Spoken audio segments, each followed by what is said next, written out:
viernes por la tarde, hay bastante tráfico. Ella viene del Aljarafe, yo vengo de La Palma del Condado, la provincia de Huelva, con lo cual me queda un recorrido largo por hacer. Y bueno, la idea un poco es presentar un PowerPoint general, porque bueno, nos podemos encontrar aquí distintas realidades sobre el TDAH y cuando finalicemos, pues ir preguntando lo que necesitéis. El Power está preparado para que dure alrededor de unos 50 minutos y podamos tener después un tiempo para el debate, el diálogo y ya que podáis preguntar lo que os haya surgido duda o lo que queráis saber. Mi nombre es Mari Carmen Ávila García, como bien dice ahí, soy orientadora en un centro educativo desde el año 2000, llevo 19 años en el campo de la orientación y las cosas han cambiado mucho, hay mucha burocracia, a veces poco efectiva, pero el TDAH o la intervención en el TDAH, a pesar de que en Andalucía fuimos pioneros por delante de la LOMCE estableciendo una diferenciación, hay un antes y un después en la LOMCE que ha provocado mucho desconcierto entre las familias, mucho desconcierto en el profesorado y problemas de interpretación, diría yo, ¿vale? Si queréis después hablamos con detenimiento de eso porque posiblemente muchos de los que estéis aquí ahora mismo estáis viviendo el fruto de ese desconcierto y de ese qué puedo hacer, no me dan respuesta, no me dicen dónde tengo que ir, voy a un sitio y me dicen una cosa, voy a otro y me dicen otra. Y me parecería interesante hablarlo desde el campo educativo. Pero además de conocer el TDAH en el ámbito educativo desde ese año, trabajo en la Asociación Terapéutica La Tortuga de TDAH, de niños con TDAH y adultos, desde el año 2009. Son ya 10 años donde he visto la evolución de muchos de los niños tratados y la falta también de tratamiento o de concienciación sobre este trastorno. En el camino, 4 años más tarde de empezar, me di cuenta que el TDAH iba mucho más allá de lo que era la etapa escolar, iba mucho más allá de lo que era la vida escolar y familiar y pedí una beca a la Universidad de Alcalá de Henares y hice un experto en TDAH a lo largo de la vida. Eso me ha dado un campo de visión más amplio y poder ver el trastorno ya no solamente como lo podamos estar tratando en España, sino también cómo se está tratando a nivel europeo y a nivel internacional, porque se habla mucho de que la prevalencia en España es elevada, que en Andalucía hay más casos que se detectan que en otros y después me gustaría explicaros cuáles son las diferencias y cuáles son las verdades y las mentiras sobre todo lo que se comenta del tema. Mi compañera Pepa, porque Marian no ha podido venir, no ha podido asistir por problemas de enfermedad de su hija, pues me gustaría que se presentara ella porque tiene, a pesar de que es mucho más joven que yo, tiene un currículum bastante bueno y me gustaría que ella resaltara lo más positivo que tenga. Bueno, pues mi nombre es Pepa, como ha dicho Marian. Actualmente dirijo la consulta de psicología infantil de Psicoinfantil Sevilla, que está en Mairena del Aljarafe. Y bueno, mi acercamiento al trastorno por déficit de atención e hiperactividad surgió hace ya varios años con una beca que me dieron para investigar en una unidad de investigación de enfermedades del neurodesarrollo y entonces tuve la oportunidad de empezar a trabajar con familiares de niños y adolescentes que tenían este trastorno. A raíz de ahí pues decidí especializarme y seguir investigando en torno a este trastorno y a otras enfermedades, como he dicho, del neurodesarrollo y realicé el doctorado en psicología en la Universidad de Granada, en el Instituto Federico Lorich y bueno, a raíz de ahí Mi trabajo ha estado centrado siempre desde ese momento en la etapa de la infancia y la adolescencia, y decidí unirme junto a Mari Carmen y a Marian y otros compañeros que tenemos. Ellas decidieron crear hace unos años, yo me uní hace un año aproximadamente a este grupo de trabajo del TDAH, con lo que intentamos, pues bueno, dar un poco a conocer este trastorno y sobre todo, pues como ha dicho Marian, sobre todo a desvelar cuáles son esas verdades y esos mitos y esas realidades que existen en torno a este trastorno, para que la información que podáis tener pues sea una información real y que os dé quizá unas pautas básicas pues para poder tomar una dirección correcta en función de la situación personal que tengáis cada uno. Bueno, los poquitos que habéis venido, los muchos que habéis venido, en función de cómo se mire, porque todo depende del prisma desde el que se ve. Yo digo que habéis venido mucho para ser viernes y viernes de finales de mayo, ¿vale? Todos tenemos una vinculación para estar hoy aquí. Posiblemente algunos seáis mamás de chicos diagnosticados o chicas con TDAH, o algunos por la edad, hermana o estudiante de psicología, ¿puede ser? ¿El qué? Magisterio. Bien, con lo cual ya, tú también, ¿no? Psicología, con lo cual habéis escuchado hablar del TDAH, a lo mejor incluso en las prácticas habéis visto algo del TDAH, os ha gustado y queréis saciar la curiosidad. No hay ninguna maestra aquí, ¿verdad? Es que al ser... Ah, bien. Pues yo, permíteme que te dé un aplauso, ¿vale? Porque es que no es lo habitual. Ah, había truco. Porque si fuera el día de la permanente, pues los centros lo abren y los profesores, algunos van interesados y otros van como corderos al matadero. Pero hay una mayor asistencia. Venir un viernes que venga un maestro es algo complicado. Sí sé que hay alguna candidata a la alcaldía, no sé si tiene alguna vinculación al TDAH, lo que te preocupa un poco.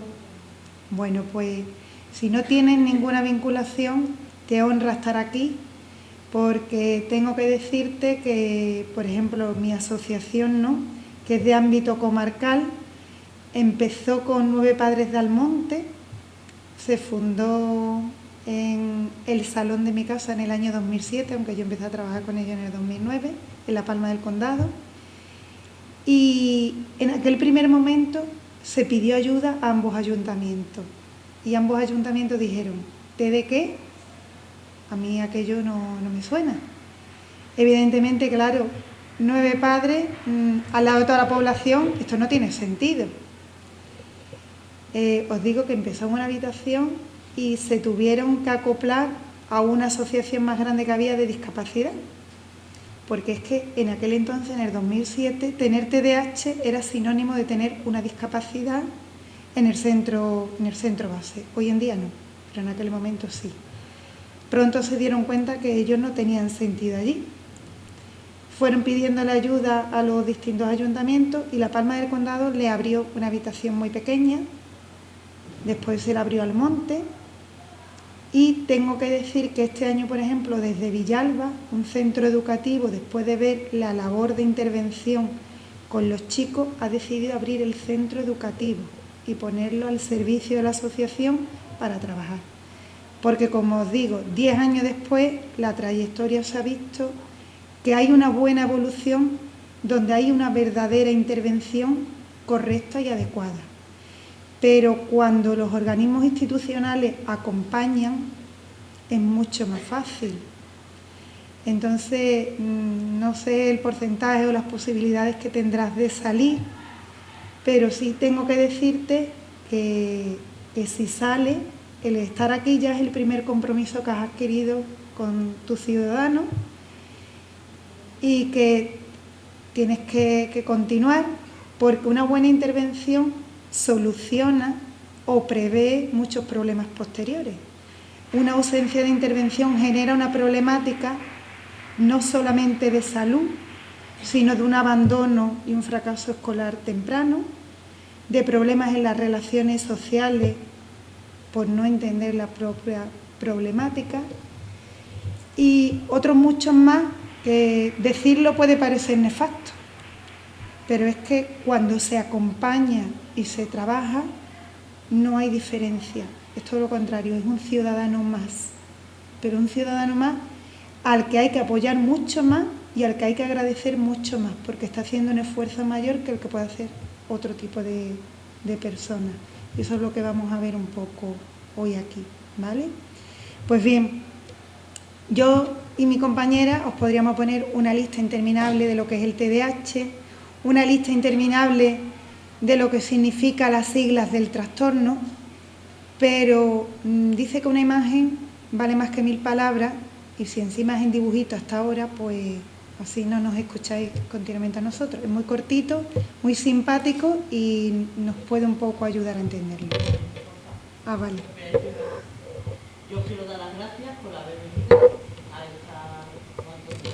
¿No lo tienes añadido? Yo quiero dar las gracias por haber venido porque mi AMPA, tanto la de Beato como la de Villarrosa, han luchado mucho por tener esta charla y es una oportunidad que nos ha brindado el Colegio de Psicólogos de Sevilla. Yo les quiero agradecer que hayan venido porque es un esfuerzo que ellas hacen de venir para dar esta charla, y también agradeceros a vosotros que hayáis venido y la asistencia de haber venido hoy a la charla. Así que muchísimas gracias y gracias a vosotras. A ti por invitarnos, ¿vale? Bueno, pues vamos a poner... Yo no veo mucho sin gafas cerca porque tantos años de ordenador me lo han quemado. Esta es mi familia. Este es mi hermano Pablo. Tiene 7 años. Todos dicen que no está quieto nunca, que no se concentra y se distrae con cualquier cosa. No entiende muy bien qué le pasa. Mis papás tienen que estar siempre encima, que si hace los deberes, que si vístete, que si lávate los dientes, que si vas a llegar tarde al cole.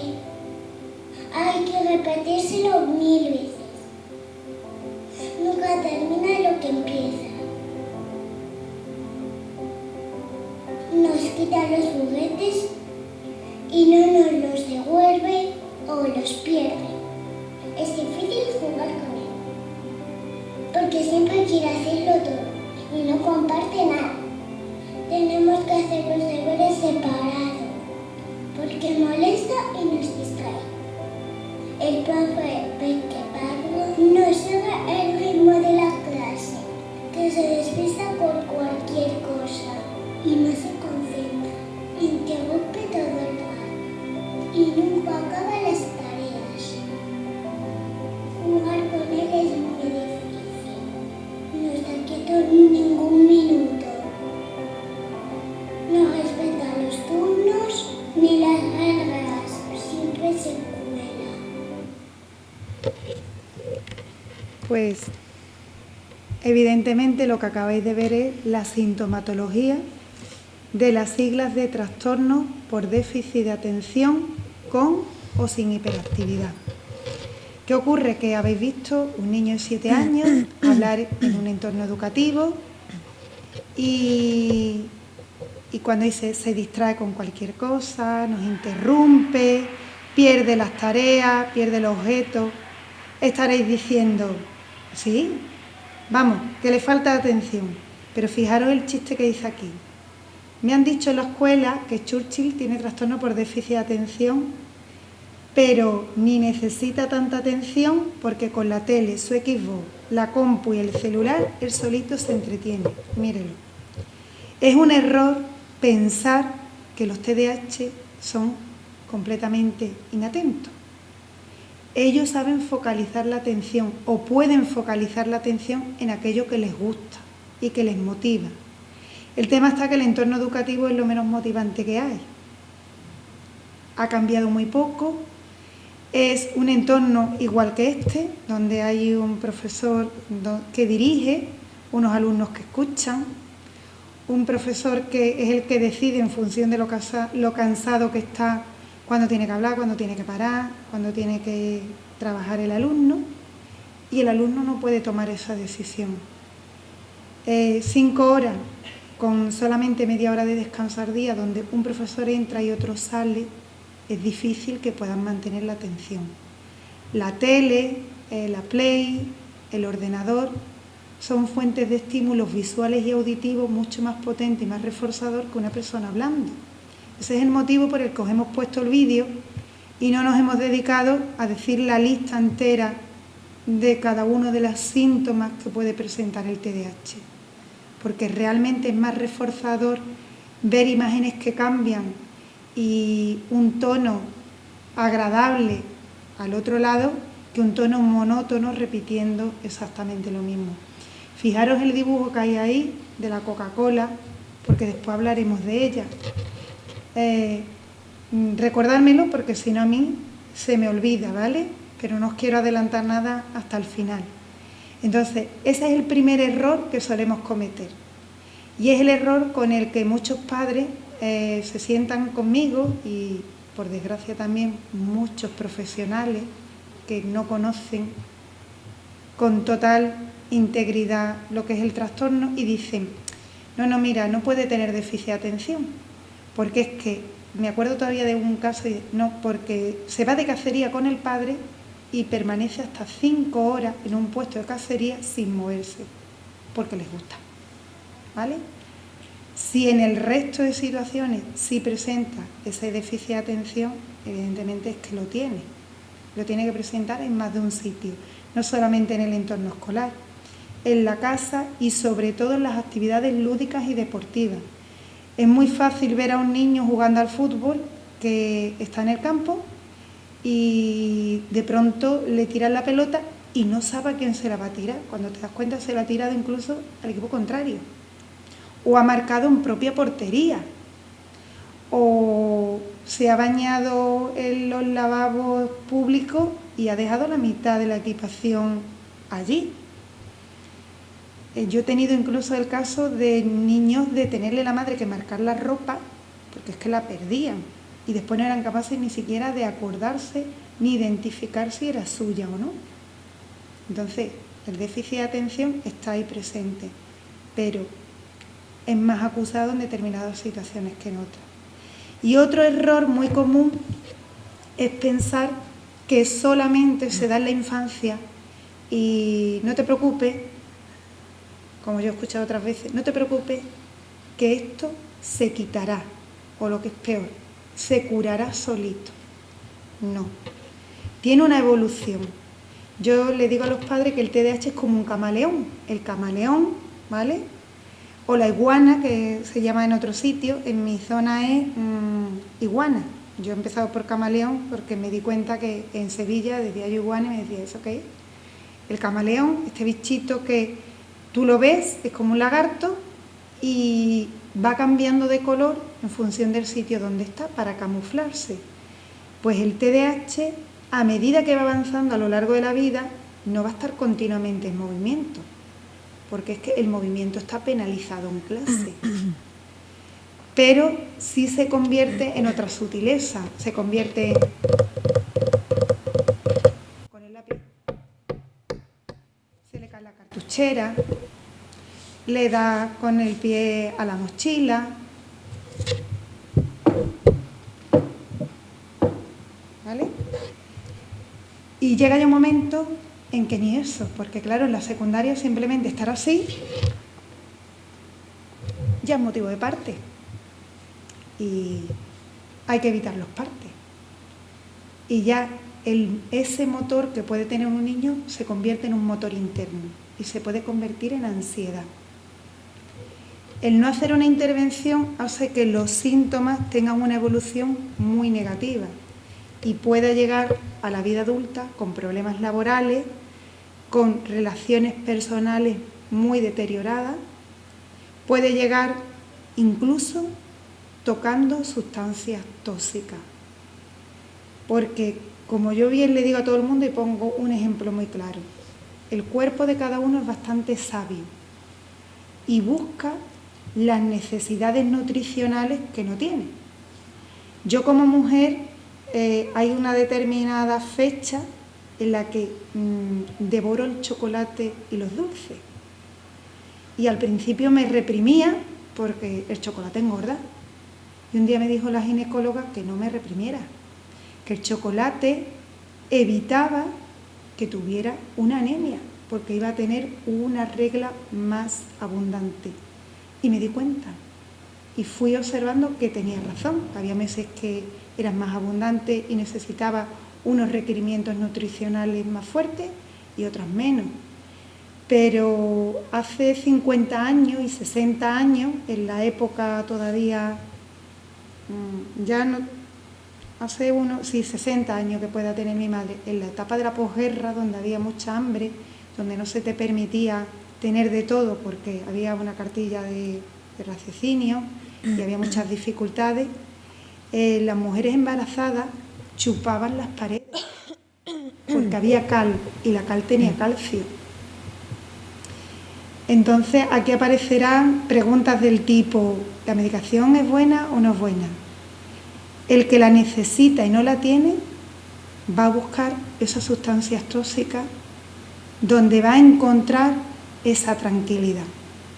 Empiezan muy pronto algunos, los que tienen el peor trastorno, los que tienen la peor sintomatología, a consumir tabaco incluso a los 8 años de edad.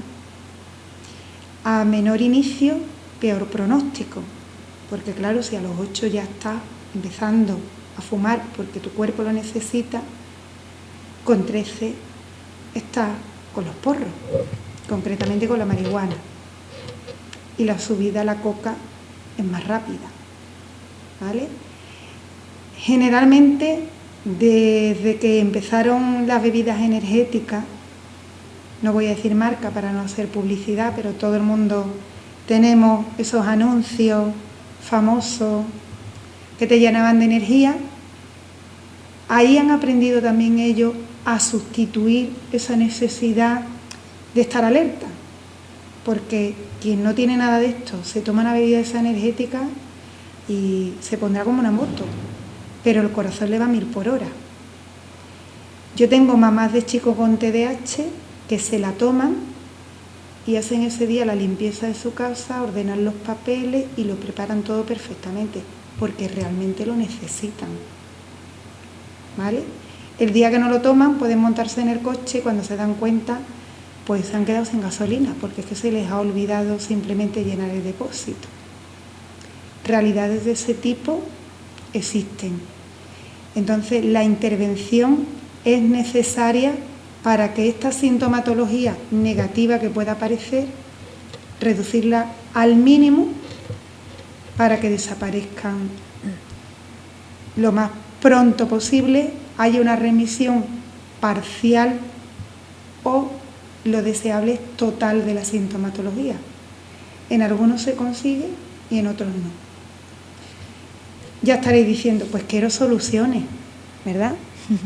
Y yo creo que las soluciones pasan por una persona que trabaja en la consulta, que es generalmente donde primero soléis acudir. ¿Vale? Pepa, pues tú le cuentas. Bueno, para seguir un poco con la línea en la que hemos decidido hacer el planteamiento de la presentación, que como habéis visto es una manera un poco más original, pues para que podáis entender siempre desde la experiencia lo que os queremos transmitir y no dedicarnos a simplemente soltaros, pues como ha dicho Mari Carmen, un listado de toda la sintomatología y que yo ahora os exponga todos los tratamientos que se consideran eficaces para el tratamiento del TDAH. Vamos a empezar al revés. A la hora del abordaje, vamos a empezar al revés porque es que precisamente hoy, a día de hoy, nos encontramos con el problema, y sí que puede ser un problema en cierta medida, aunque el acceso que tenemos hoy a las redes y a la información que hay en Internet para unas cosas es muy positiva, para otras es bastante negativa. Y es que nos encontramos que con mucha probabilidad y con mucha frecuencia, cada vez que necesitamos encontrar respuesta a algo que nos pasa, ya sea un tema de salud, ya sea un centro educativo que estamos buscando, ya sea la tienda más cercana de ropa, lo que hacemos es coger el móvil, ir al buscador y hacer una búsqueda rápida de esa información. Pues con los temas de la salud Esto también lo hacemos, sin pararnos a pensar que la información que estamos leyendo, que estamos consultando, sea una información que esté contrastada científicamente. Entonces, en los temas relacionados con la salud, esto se vuelve todavía más delicado, porque si estamos, por ejemplo, nos han planteado el diagnóstico de un TDAH y nos están ofreciendo varias posibilidades de tratamiento, o ni siquiera hemos llegado a ese punto y somos nosotros los que hacemos esa búsqueda. ¿Cuál es el tratamiento más efectivo del TDAH? O tratamientos o posibilidades de mejora del TDAH. Lo que aparece en las redes no siempre es una información que esté comprobada empíricamente. De hecho, mucha de la información con la que nos encontramos como tratamientos eficaces son algunos de los que nos pone aquí. Que no estamos diciendo que no sean tratamientos con los que se pueda encontrar un resultado positivo, sino que quizá algunos de estos tratamientos combinados con uno que sí que es con alguna terapia, que sí que tiene una comprobación o sí tiene un respaldo científico, pues quizá con algunas de estas técnicas combinadas con esos tratamientos sí que puedan resultar eficaces, pero de manera aislada estas técnicas no tienen ninguna comprobación empírica. Por lo tanto, a nosotras siempre nos gusta explicar, en lugar de enumerar los diferentes tratamientos que sí que son eficaces, sí que nos gusta empezar poniendo esta viñeta, porque representa la forma más efectiva para abordar el tratamiento del TDAH. Si os fijáis, ese es un coche que hemos denominado terapia, que lo podéis ver en la matrícula, que va conducido por el psicólogo. ¿Por qué? Porque tenemos que entender que la base fundamental y el tratamiento de primera elección para el abordaje de este trastorno es siempre la terapia psicológica. Los diferentes ámbitos que deben tratarse, que, como ha comentado antes Mari Carmen, para que se pueda establecer el diagnóstico, la sintomatología debe estar presente en varias áreas. Es decir, el niño pues tiene que mostrar dificultad en el ambiente familiar, en el ámbito educativo, también dificultades en las relaciones con los iguales. Por lo tanto, para poder coordinar todos esos apoyos que necesita el niño en las diferentes áreas principales que están relacionadas con su desarrollo, la figura que debe conducir esa terapia para llegar al éxito terapéutico, tenemos que tener en cuenta que siempre tiene que ser la figura del psicólogo. Además de eso, como he comentado, son varios apoyos los que se tienen que abordar y desde los que se tiene que ofrecer un tratamiento. Uno, como he dicho, en el ámbito de la familia, la intervención con los padres es fundamental, debe estar guiada siempre desde el ámbito de la psicología, como he comentado, pero sin la intervención con los padres es muy complicado que se llegue a un resultado óptimo en la reducción de esa sintomatología. Por otra parte, es también fundamental trabajar en el ámbito educativo, como que eso ya os comentará Mari Carmen con mayor profundidad a lo largo de la presentación, pero la intervención en el ámbito educativo es fundamental para que el niño o la niña no se vayan quedando atrás en los cursos y se pueda obtener como resultado un fracaso escolar que lo podríamos regular, lo podríamos controlar si se recibe un tratamiento en el momento adecuado, ¿vale? Y luego otro pilar que puede ser fundamental en el tratamiento de esta sintomatología, de este trastorno, es la medicación. Los padres siempre nos hacéis muchas preguntas en torno a este área y es que, existen ciertos miedos de administrar la medicación a vuestros hijos, sobre todo pues si son más pequeños. Entonces, nosotras siempre lo explicamos con una metáfora para que entendáis que la medicación puede ser algo que en algunos casos va a ser de total necesidad, pero no es la única elección. Es decir, si nosotros lo explicamos como, por ejemplo, cuando enseñamos a nadar a nuestros hijos o a un niño pequeño, La primera vez que lo lanzamos al agua es muy probable que no lo lancemos sin nada, sino que lo lancemos con un flotador que le permita mantenerse en la superficie. Pero el hecho de que le dotemos de este sistema, de un flotador, no significa que ya por sí solo el niño vaya a aprender a nadar. Pues en este caso la medicación haría el mismo efecto que puede hacer ese flotador en una persona que está aprendiendo a nadar. Podría reducir en un primer momento y de manera casi inmediata la sintomatología, pero si no dotamos a ese niño y a esos padres y en el ámbito educativo los profesores saben cómo abordarlo, ese niño va a seguir evolucionando con esa sintomatología. Como ha comentado Mari Carmen, no es algo que desaparezca con el tiempo ni con el crecimiento.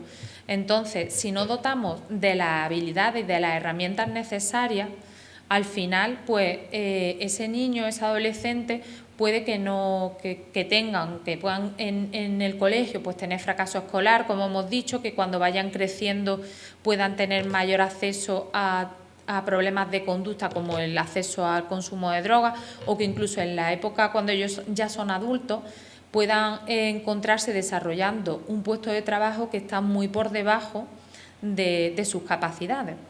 Entonces, por eso, aunque la medicación en algunos casos se hace fundamental, no en todo, eso tendrían que valorarlo ya los especialistas, no tenemos que perder de vista la viñeta que hemos puesto antes, y es que todos estos apoyos, todas estas áreas que necesitan de intervención en los casos de TDAH siempre deben de estar guiadas y supervisadas desde el ámbito de la terapia psicológica.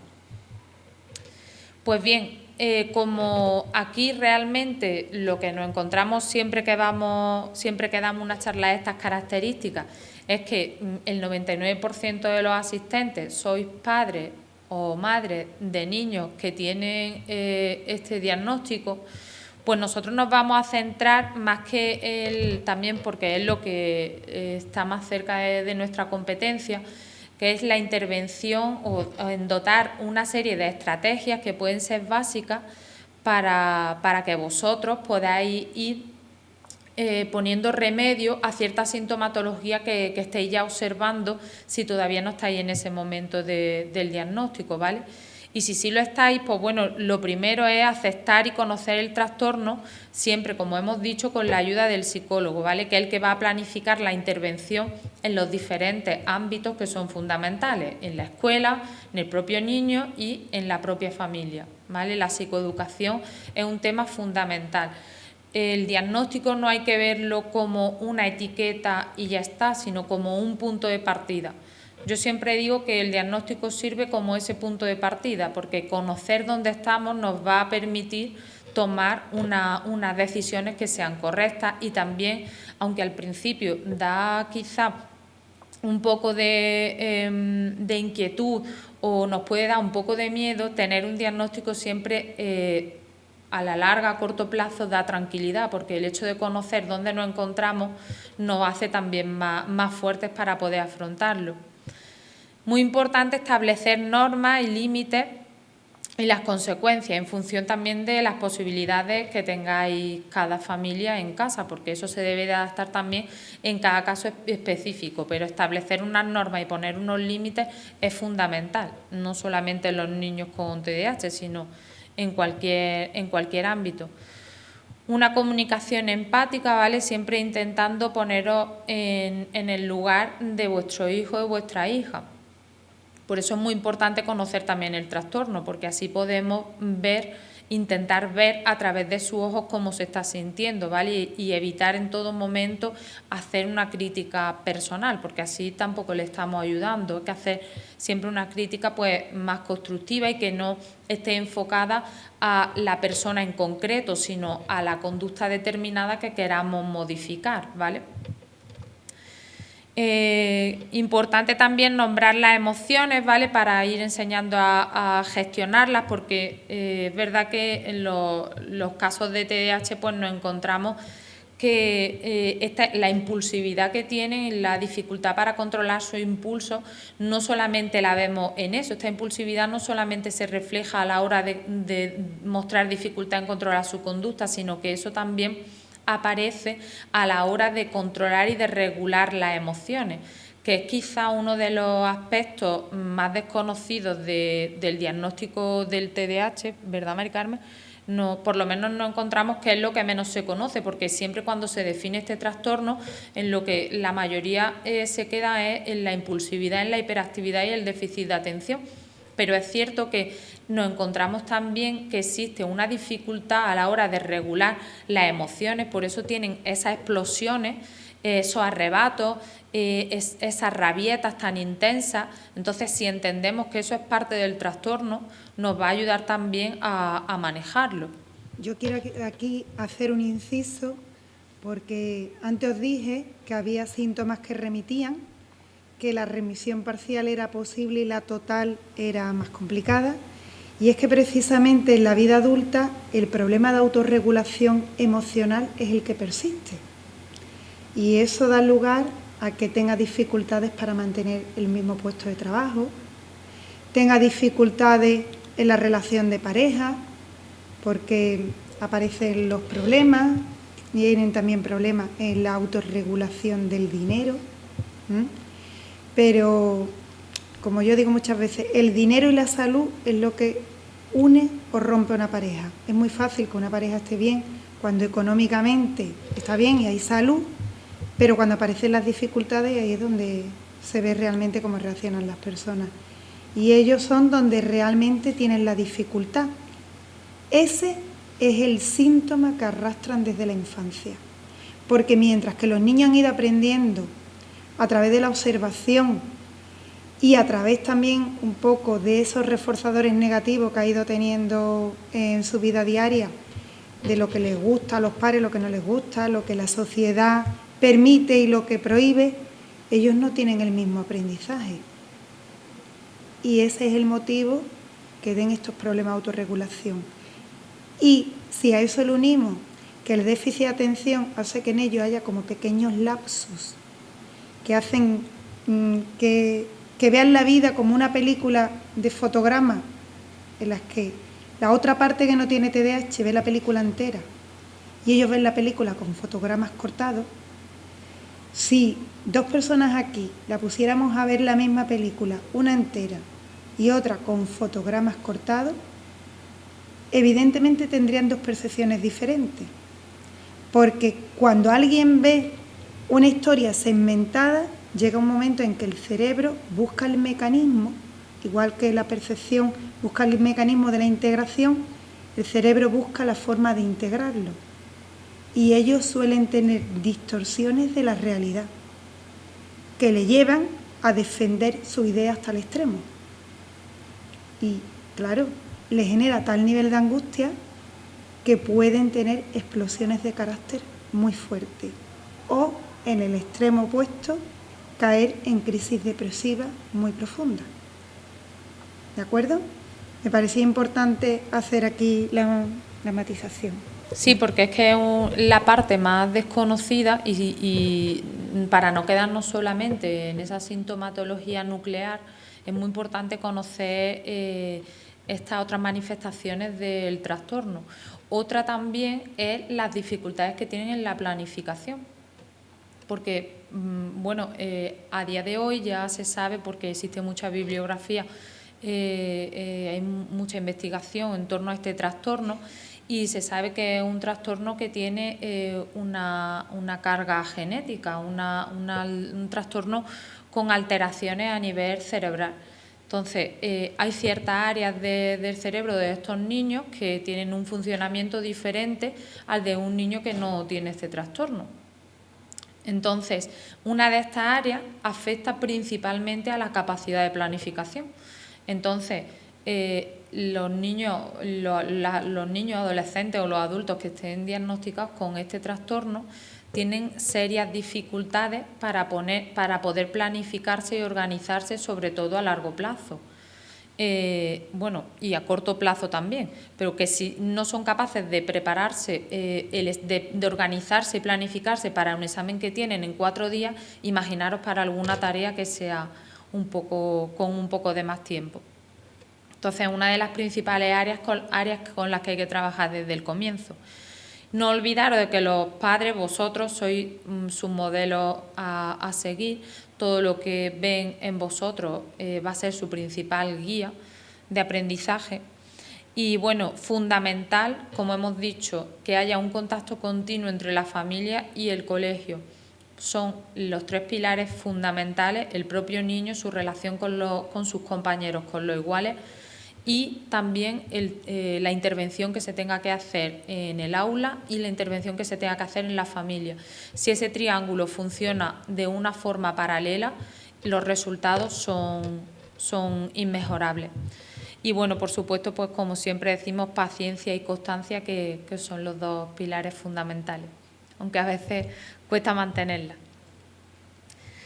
Bueno, llegado a este punto, queremos hacer un breve inciso para mostraros otro vídeo que nos resulta muy llamativo, en el que es muy corto, ¿vale? Se refleja todo lo que hemos hablado aquí de una manera general, ¿vale? Pero no os voy a adelantar nada, lo comentamos después si queréis, para que así pues os impresione más.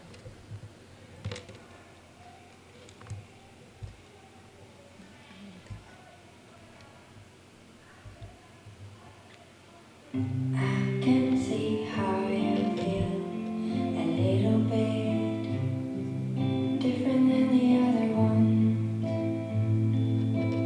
I can feel how you see a little bit different from the rest of the world.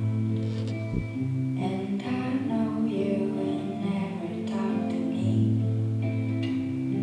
but you need to know that you'll always have the biggest place in my heart. And when you're young, I know that time is slow, but learn to be patient,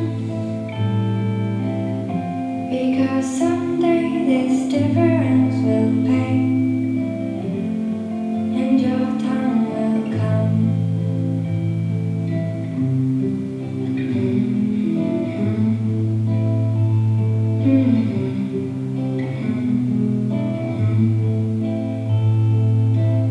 I can see how you feel a little bit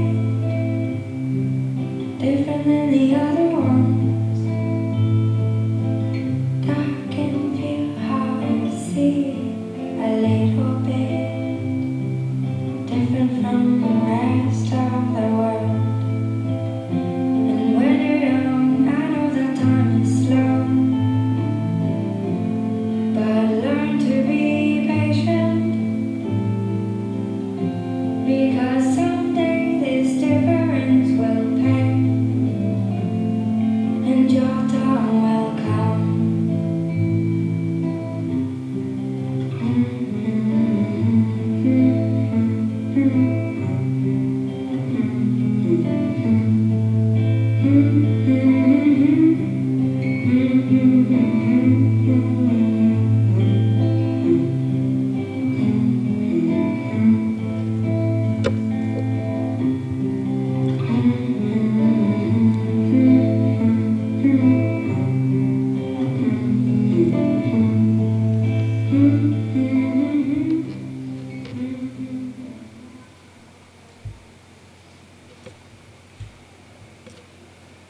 Bueno, ¿qué os parece el vídeo?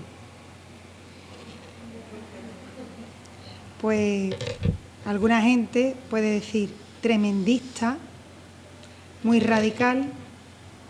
Yo os puedo contar qué es la realidad. Y os lo puedo contar porque muchos de los niños que están conmigo en la asociación, su padre o su madre tiene TDAH. Y yo todavía recuerdo un chico que venía a la asociación porque tenía TDAH, y un día pues dio la casualidad que la presidenta pasaba por la puerta de donde vivía y la madre la invitó a entrar. Entra para adentro, porque es que mira, van a llegar los niños del colegio y es que todavía no tengo hecha la comida. Bueno, mujer, venga, yo me siento allí contigo. Entra y dice: Mari Carmen, no te lo puedo imaginar. Dice: mira, es que estoy de limpieza. tenía todos los armarios abiertos y toda la ropa allí en medio. Y yo le pregunté, pero bueno, ¿qué habitación estás limpiando? Y dice, yo toda, mira, tenía ropa por todos sitios. A esto no llegan los niños del colegio, llega el marido. Y le dice el marido, hoy tampoco has hecho la comida. Es que no sabía qué poner. ¿Cómo que no sabe qué poner? Mira en el cajón del frigorífico que te he puesto todos los ingredientes para hacer unas lentejas. Te he metido hasta el paquete. Fijaros, aquello fue un poco común. Aquello fue antes de empezar yo a estudiar el TDAH a lo largo de la vida. ¿Cómo? Y dice, hay días que he llegado a las 5 de la tarde y mis hijos estaban sin comer, porque la madre no era capaz de terminar ninguna comida. Empezaba todo y no terminaba ninguna. Planificación. Y es una realidad. Tienen problemas para organizar, planificar y finalizar la actividad. Sin embargo, ese niño aprendió y enseñó a su madre que lo que había que hacer todos los días era pues una organización del tiempo que ellos hacían pues a través de una agenda visual de actividades que se preparaba siempre pues en la propia terapia y que había unos espacios reservados pues para los imprevistos. ¿Qué es lo que se hacía con el niño? Pues apuntar si se tenía que llevar ropa deportiva o no, en función de si tenía deporte porque tenía uniforme, los días que tenía catequesis, los días que tenía deporte, eso estaban organizados en su agenda de forma visual y el niño evidentemente seguía las acciones. Y él fue el que le enseñó a su madre que lo mejor que había que hacer era hacer un menú. El menú consistía no solamente en voy a poner lentejas, ¿qué necesito para poner las lentejas? Y le ponía, primer paso, mirar si tengo todos los ingredientes. Segundo paso, si me falta alguno, no voy a dejar de hacer la comida, voy y lo busco.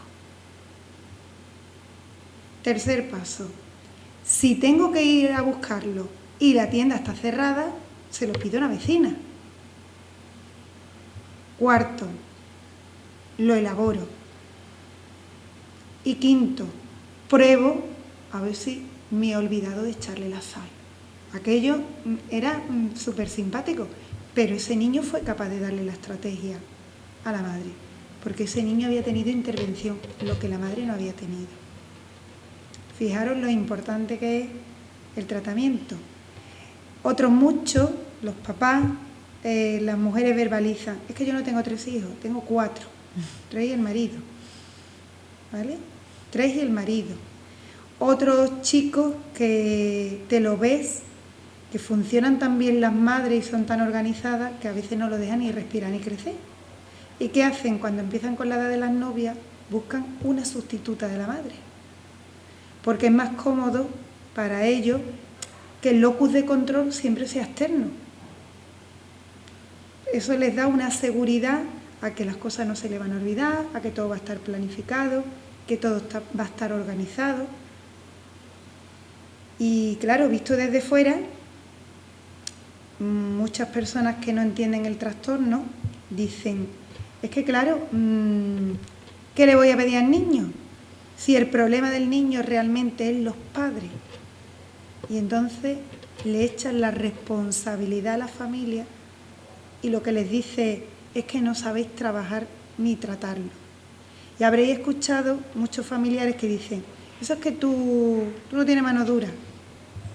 Yo me lo voy a llevar una semanita a mi casa y verás tú cómo aprende. El que os diga eso, se lo dejáis esa noche allí de invitado. Y le decís, mira, te lo voy a dejar otra noche.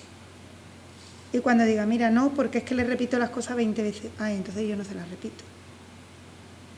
Si hay que repetirle 20 veces las cosas a cualquier niño, a cualquiera, en ello mucho más. Pero es muy difícil ponerse en la piel de una vida diaria de una familia. Y es muy difícil que los hermanos miran y dicen, es que tú lo estás consintiendo, es que tú te pasa porque estás todo el día pendiente a él. Mira cómo conmigo no estás pendiente, mira cómo yo lo hago. Y se provocan otros problemas de convivencia en la familia, precisamente porque muchas veces al resto de los miembros de la familia lo mantenemos al margen y no le decimos el trastorno que tiene, ¿vale? Concluyendo, si tuviéramos que decir un poco la incidencia que pueda tener el TDAH, realmente es el del 30 al 60% de los niños siguen teniendo algún tipo de sintomatología en la vida adulta, del 30 al 60. O sea, de cada 100 casos, fijaros el abanico. ¿De dónde va a aminorar esa sintomatología? De la intervención que se haga. ¿Qué ocurre? Que como es tan a largo plazo, si lo estás viviendo tú sola, con tu familia sola, llega un momento en que te cansas, te aburres y tiras la toalla. Yo cuando empecé la asociación decía, ¿cuántas familias 10 años más tarde seguirán ahí? Os puedo decir que de las 9 familias que fundaron la asociación,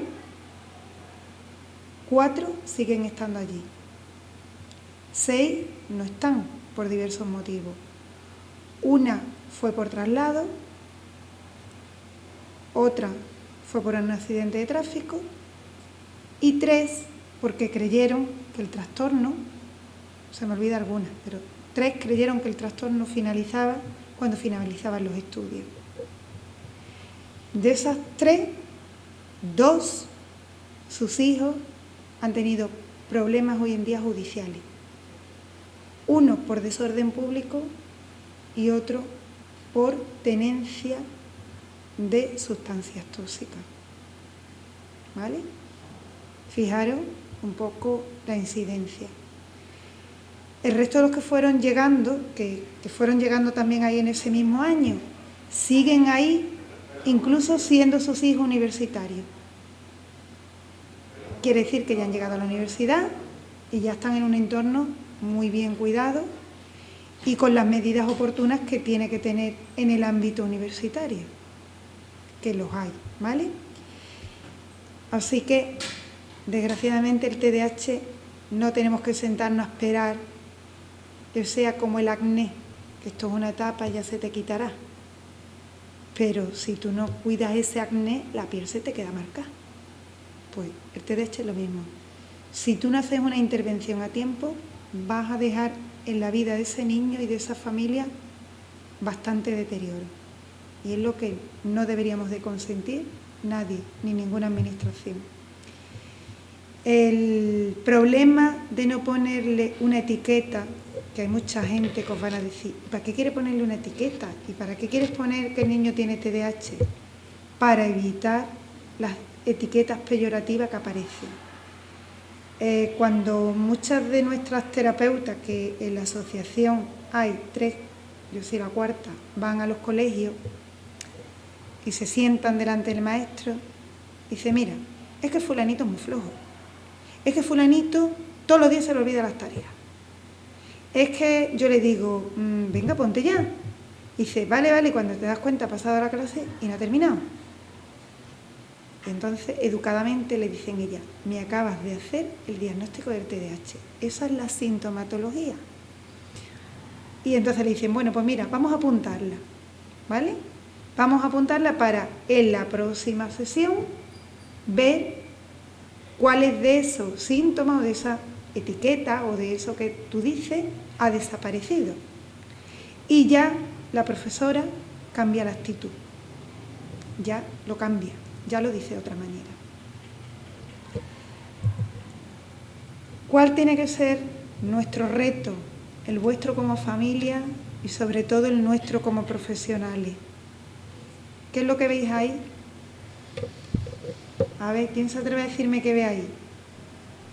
Venga. Tú ves una persona mayor, muy bien. ¿Quién ve algo más diferente? ¿Qué? Exactamente, una madre con un niño, un perro.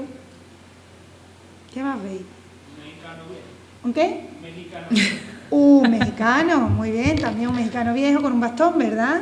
¿Qué más veis? Un árbol, un cuervo, Un perro. perro, dos mujeres, una al lado del cuervo. ¿Veis el perfil de la mujer en el cuervo? Aquí. Ah, a ver, vamos a ponerla. Mira, aquí está la mujer. Esta es la nariz, está de perfil. Aquí hay Vale, la una y nariz y la aquí hay boca. otra. Y aquí hay otra. ¿Lo veis? Hay muchas cosas que si las miramos parcialmente la podremos descubrir. Lo que tenemos que fijarnos es que se ha formado una figura con la integración de otras muchas. La intervención siempre tiene que ser integradora y pasa por escuchar a todas las partes, porque vuestro mismo estrés como familia, que aunque os creáis que no, también lo tiene la tutora o el tutor de vuestro hijo. La única diferencia es que gestiona el estrés de otra manera diferente, porque se tocan sentimientos y habilidades diferentes cuando eres madre a cuando eres profesora. Pero las dos estamos sufriendo una parte y otra. Esto es como yo digo cuando siento a los padres. Si se ponen a hablar un chino y un alemán, el chino no sabe alemán y el alemán no sabe chino, ninguno de los dos se van a entender. Tienen que aprender un lenguaje de signos, de dibujos, de señales, que los dos partan en igualdad de condiciones. Pues esto es lo mismo. Tenemos que partir de que tú lo sufres en casa por la tarde y yo lo sufro en casa en el colegio. Que si yo te voy a dar las quejas, tu sufrimiento como madre va a ser el doble. Y que si tú me das las quejas como madre a mí, lo único que yo voy a entender es que si tú no puedes como madre, yo voy a poder menos como profesora. Entonces tenemos que llegar a un entendimiento y a un diálogo. Y a darnos cuenta que yo tengo unas percepciones como madre, el padre va a tener otras percepciones como padre, la profesora como profesora y el niño otra totalmente diferente. Y todas esas también las tenemos que integrar en la terapia, porque hay que escuchar el sufrimiento de todos ellos. Y muchas veces se sienta un niño en la consulta y se le dice lo que tiene que hacer, pero no le damos la oportunidad a que exprese cómo se siente cuando ve las reacciones de los demás. Y eso hay que escucharlo y hay que entenderlo, porque ellos reaccionan como saben hacerlo. Para que haya un cambio, tienen que tener también el conocimiento y saber qué es lo que tienen. Esto viene a explicaros que aunque haya mucha gente con problemas, también hay mucha gente que brilla. Pablo Moto tuvo una entrevista hace muchos años en El País, creo que fue en el año 2011, que él contaba su trayectoria y sufría continuos castigos por parte de su padre, que lo encerraba en un cuartillo con una bicicleta estática, y él se montaba e imaginaba ahí todas las cosas. Y el padre lo castigaba de aquella manera tan atroz, porque es que se saltaba las clases y prefería estar en la peluquería de enfrente con una gente que trapicheaba, ¿vale? Y entonces como padre reaccionaba así. Evidentemente cuando el padre vio que se saltaba las clases, le dijo, venga, conmigo a trabajar. Y el padre trabajaba de limpiador de cristales. Él aquello más o menos lo llevaba bien hasta que los días de lluvia él lo pasaba mal, porque evidentemente al día siguiente tenía que trabajar doble y no sabía por dónde iba a empezar. Era un tío con mucha parla, porque los TDAH tienen una capacidad alguno verbal que te enamoran, porque estos son para tenerlo. Vamos, yo cuando voy los fines de semana con la Federación Española y la Federación Autonómica de Andalucía, pues a las jornadas, a los congresos o a nuestras reuniones anuales, yo me lo paso bomba. Yo vuelvo a ser una niña, porque es que son adultos con pensamiento de niño. Pero no dejo de entender que por un ratito. vivirlo día a día tiene mucha guasa. Son súper generosos, te regalan 20.000 historias, te quieren pagar todas las invitaciones, son muy dados a los afectos y los cariños, a veces lo malinterpretan, ¿vale? Y piensan que tú quieres otra cosa, porque, como he dicho, ven la vida en secuencia de fotogramas, no como una película entera. Pero él, como descansaba muy poco, pues devoraba mucha lectura. Como tenía una buena capacidad verbal, fue gestionando multitud de cosas. Y empezó en un programa de radio, continuó en un programa de televisión local, hasta llegar a ser el fenómeno que hoy en día se conoce. ¿Vale? Jennifer Lawrence, pues fijaros, ella perdió la luz, fijaros qué cosa más bonita, perdió el brillo, realmente lo que perdió fue la felicidad. Y yo lo veo, hay niños que tienen tal sufrimiento porque no se le aplican las medidas que se le tienen que aplicar por la rigidez del sistema educativo o por la falta de conocimiento que lo tienen que hacer, que pasan verdaderos sufrimientos y solo cuando salen del sistema son de nuevo felices, trabajando y viendo que ellos son realmente eficaces, pero que creían que eran torpes, porque durante todos los años de escolaridad era la autoestima que ellos habían adquirido, la de vago, flojo, torpe, olvidadizo, no puede más, este niño no va a llegar a ningún sitio.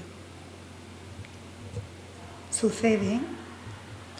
Y por lo que comentaba ella al principio, porque es verdad que el sistema educativo, como están montadas las clases a día de hoy, eso no resulta atractivo para ningún niño, muchísimo menos para ellos, pero cuando encuentran en el camino algo que realmente les apasiona, pues se pueden convertir en los mejores, como son los dos casos que hemos contado aquí.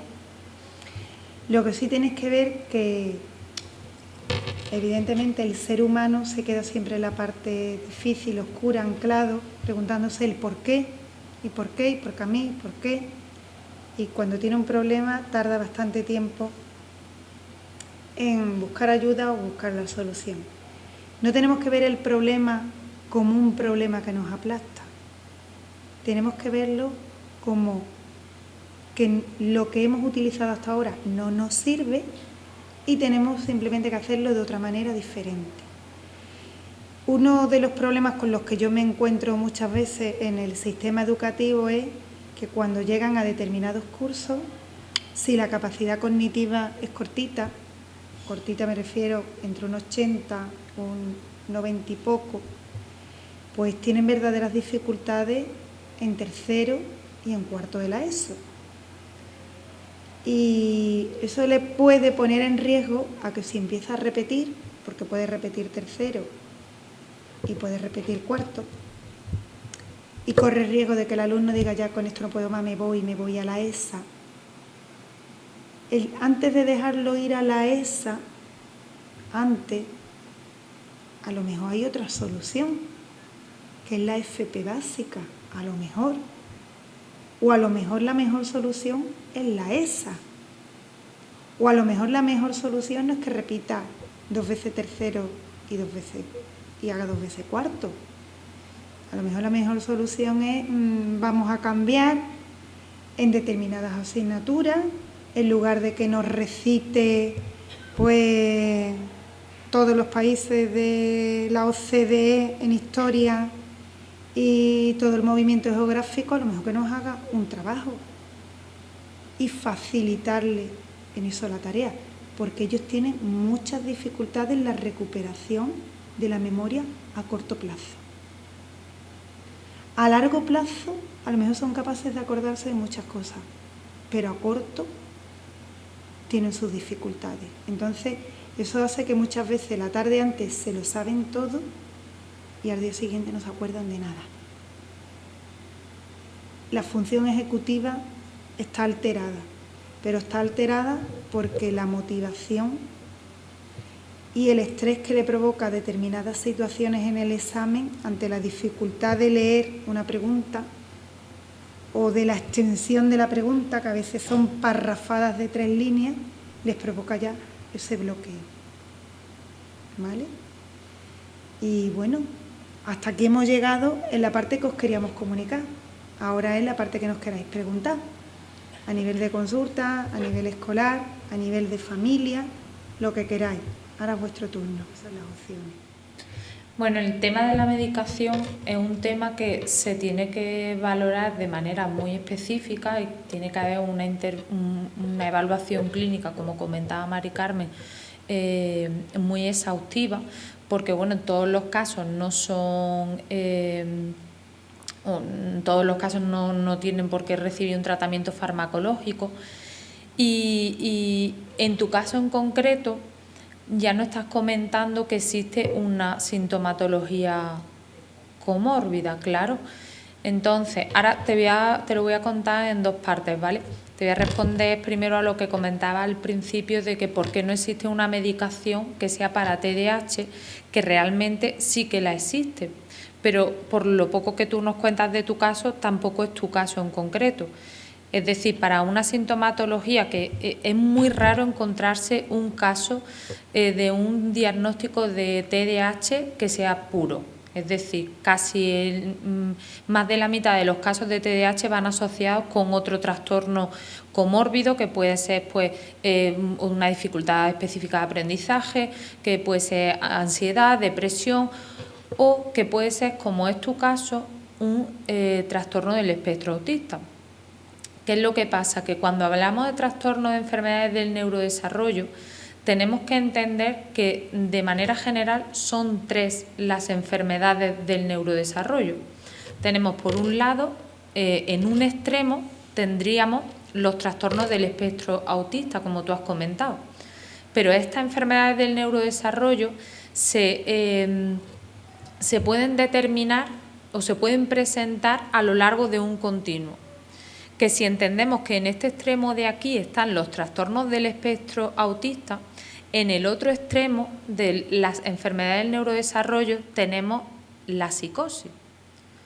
Y en un término medio tendríamos el trastorno por déficit de atención e hiperactividad. Entonces, si eso lo entendemos así como que es un continuo porque son 3 trastornos que comparten a nivel bioquímico, a nivel neurobiológico, comparten muchas similitudes. Lo que pasa que a día de hoy pues todavía no hay datos concluyentes, pero comparten aspectos a nivel biológico y comparten también similitudes a nivel de sintomatología, porque se mueven en ese continuo. Tú puedes tener una esquizofrenia, un diagnóstico de esquizofrenia si está en este extremo, un diagnóstico de autismo si está en este extremo y un diagnóstico de TDAH si está en el medio. ¿Qué pasa? Que como esto es un continuo, tú te puedes mover entre un extremo y otro. Entonces, para los casos que estén en un extremo más cercano al de la psicosis, hay tratamientos que son antipsicóticos. Para los diagnósticos. Sí, eso sí está investigado. Y existe ya un tratamiento farmacológico que se sabe que es más efectivo para unos casos y para otros. En los casos de trastorno por déficit de atención e hiperactividad, que son casos puros en los que tú solamente quieres reducir la sintomatología asociada al déficit de atención, a la hiperactividad, a la impulsividad, entonces existe un tratamiento farmacológico que son los psicoestimulantes, un tratamiento estimulante y los no estimulantes que dependen de la sintomatología que tú quieras reducir y también dependen de muchos otros factores, ¿vale? No solamente de la sintomatología. Pero si no es un caso de TDAH puro, sino que se mueve en ese continuo en el que puede compartir cierta sintomatología, pues a nivel cognitivo, por ejemplo, porque las alteraciones que nos encontramos a nivel de función ejecutiva en cuanto a la planificación, la organización, la dificultad en la memoria visual, en la memoria de trabajo, en el déficit de atención, suelen ser muy parecidas quizá en un caso así el tratamiento farmacológico más efectivo sea un antipsicótico que sea el puramente destinado al TDAH.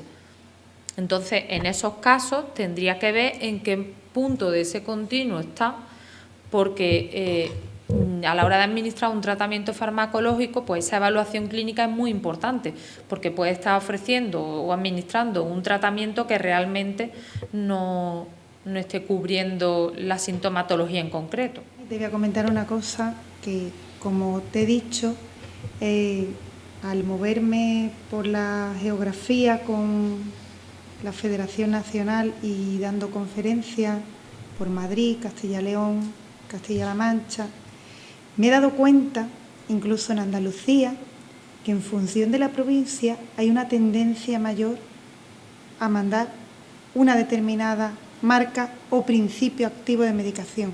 Eso sí yo lo había notado ya. Y se perfila con las características de Sevilla-Córdoba, ¿vale? En Córdoba los antipsicóticos son muy... Pero tengo que decirte, yo te voy a contar la experiencia de una niña. Nos llega a la asociación una niña que estaba atendida en atención temprana por diagnóstico de TDAH desde los 4 años. ¿Vale? Pues empezamos con ella. Esa niña dio la casualidad que empieza conmigo a la asociación un año después de haber entrado conmigo en el colegio. Claro, yo la observaba en el entorno educativo. Tuve la posibilidad de empezarla a observar su comportamiento en el ámbito terapéutico.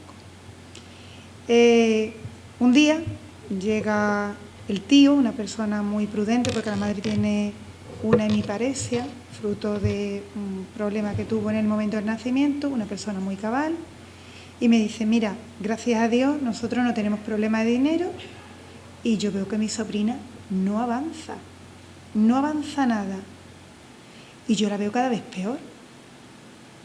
Me voy a plantear, voy a llevarla a otro sitio, a otro colegio, a otra asociación, porque me han dicho que hay tal asociación en Huelva, me han dicho que hay tal centro educativo en Huelva. Le digo, mira, no busques la solución fuera, vamos a empezar por buscarla dentro. Esta niña empezó precisamente con antipsicóticos, fue su primer tratamiento de elección, ¿vale? Porque empezó en la provincia de Sevilla, por la misma gravedad, porque sus abuelos buscaron pues médicos privados, ¿vale? Y yo le dije al tío, yo, si fuera mi sobrina o fuera mi hija, yo la llevaría a esta persona, que fue profesor mío y me enseñó que muchas veces una medicación equivocada provoca una sintomatología o la precipitación de una sintomatología de la que tenemos predisposición. Y yo creo que lo que está teniendo la niña es fruto de un error de la medicación. Fueron conmigo a Madrid, ¿vale? Y evidentemente le dio el trastorno del espectro autista unido al TDAH. Pero yo le dije al psiquiatra, tanto monta tanto, sabemos que eso no. Hay algo, y me dijo, la medicación. Vamos a empezar con la guanfacina. Cuando esa mujer llegó y compró la guanfacina, era 150 euros. Evidentemente, cuando llegó aquí, a Huelva, le hicieron así, que no. Yo le dije a la madre, te has gastado un dineral en viajes, estancia, consulta psiquiátrica y estudio. Prueba. Cuando yo le dije prueba, tenía la niña 8 años. Yo te puedo decir que la niña fue como despertar a la vida. Fue como un despertar a la vida. Lloraba y verbalizaba lo que no había verbalizado nunca. Porque la terapia no se cambió en ningún momento con ella, la terapia psicológica. pero es que había una medicación que la estaba alterando. ¿Qué ocurre? Que volvemos a lo mismo. Como dice ella, hay un continuo, pero es que no hay una vara de medir. Cuando vais, le contáis la sintomatología, ¿vale? Entre la sintomatología, el recetario, que tú como sanitaria sabes que existe un número concreto de recetas para determinado y que no entra nadie nuevo en el sistema si tú no le das de baja a otro. Eso lo sabes tú precisamente como sanitaria.